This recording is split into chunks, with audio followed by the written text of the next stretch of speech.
It's my lucky day. Yes, guys. Sadyang lucky ako ngayong araw na ito. Kukwento ko sa inyo. Yan. Noong nakaraan ay araw ay bumili ang aking kumare dito. Tapos nakita ko yung kanyang suot na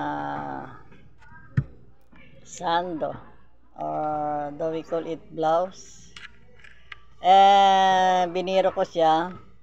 Sabi ko, Mare, parang akong bagay sa akin yung damit na yan. Hindi naman pala mabiro yun. Sabi niya, oh sige Eka, ibibigay ko sa'yo. Gusto nga sana niya ito Eka, umarin ko na. Sabi ko hindi naman. Ako next time na lang. Umuwi.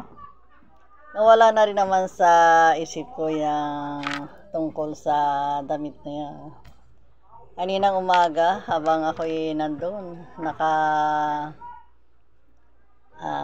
tulala doon sa aking garden. Dahil nakita nyo naman ang nangyari sa aking mga fortune plant. Sila ay nadedo na. Kaya sabi niya, Shopee delivery. Kung Shopee delivery yan, walang balot yan. Tapos iniabot nga niya yung dalawang sando. At ito na nga, suot ko na yung isa, di ba? Diba bagay? Kaya minsan ikay magkakadamit ng dahil lang sa biro. Yan, diba? At take note ha, hindi lang isa kundi dalawa.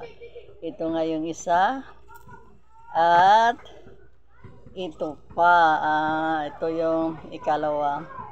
Pareho lang silang style kasi mahilig yung aking kumare na yun na magsuot ng mga ganyaring damit. Yan, kaya dalawa ang ibinigay niya sa akin. Yan, di ba? Ang saya-saya. Nangantsaw ka lang, nagkadamit pa.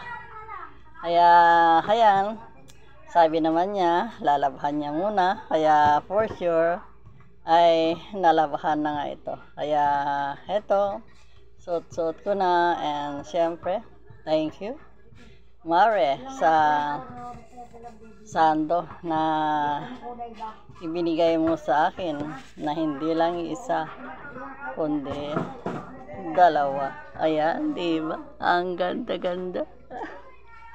Kasing ganda ng kanyang kumari din. Yan. Yan, thank you very much sa mga sando na ibinigay mo sa akin. Yan. Yan, tama na muna ang kwento at may bibili mga guys. Yan, bye for now. See you again. Thank you for watching. Mwah!